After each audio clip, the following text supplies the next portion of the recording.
সম্মানিত মৎস্য খামারি ভাই বন্ধুরা, আশা করছি সকলে ভালো আছেন। দুয়েল মৎস্য নার্সারির পক্ষ থেকে সকলকে জানাচ্ছি আন্তরিক শুভেচ্ছা অভিনন্দন। ভিউয়ার্স, আজকে একটি গুরুত্বপূর্ণ বিষয় নিয়ে আলোচনা করব। ভিডিওটি না টেনে সম্পূর্ণ দেখবেন। সম্পূর্ণ ভিডিও দেখলে বুঝতে পারবেন ভিডিওর ভিতরে কত গুরুত্বপূর্ণ টপিক রয়েছে। দর্শক, শুরুতে জেনে নেই শিং মাছ চাষ সম্পর্কে বিস্তারিত তথ্য। শিং মাছ কীভাবে চাষ করবেন, প্রতি শতকে কত পিস পোনা শিং মাছ কালচার করতে পারবেন, বিস্তারিত আলোচনা করব আজকে। তো দর্শক, শিং মাছ প্রতি শতকে কালচারের ক্ষেত্রে 400 থেকে 500 পিস পোনা প্রতি শতকে কালচার করতে পারবেন। শিং মাছ যারা চাষ করতে চাচ্ছেন, এই মাছটা অল্প সময়ে অধিক লাভজনক ব্যবসা।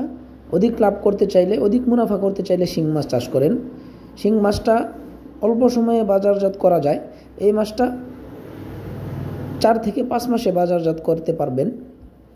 দেশি জাতীয় শিং মাছের পোনা, 100% পিওর দেশি শিং মাছের পোনা আমরা বিক্রি করে থাকি। সঠিক মাপ ও গুণগত মান যাচাই করে আমরা মাছ বিক্রি করে থাকি। আপনারা জেনে খুশি হবেন যে ইতিমধ্যেই আমাদের সারা বাংলাদেশে শিং মাছ ব্যাপকভাবে সাড়া দিয়েছে। শিং মাছ আপনি অনেক ঘনত্রেও চাষ করতে পারবেন, প্রতি শতকে 1000 করেও চাষ করতে পারবেন। তো সাধারণত শিং মাছ 400 থেকে 500 পিস পোনা আপনি কালচারের ক্ষেত্রে সবচেয়ে ভালো হয়। পাশাপাশি কিছু মিশ্র মাছ থাকলে আপনি শিং মাছটা চাষ করলে ভালো একটা প্রফিট পাবেন। তো দর্শক, প্রতি শতকে কালচারের ক্ষেত্রে আমরা জেনে নিলাম।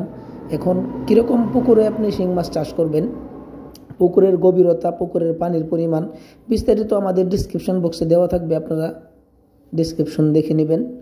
তো দর্শক, যে কোনো সাইজের মাছের পোনা আমরা বিক্রি করে থাকি। আমাদের সাথে যোগাযোগ করে মাছের পোনা অর্ডার করতে পারেন। সারা বাংলাদেশের সব স্থানে হোম ডেলিভারির মধ্যে পৌঁছে দিয়ে থাকি। তো দর্শক, আজকে এই পর্যন্তই। ধন্যবাদ।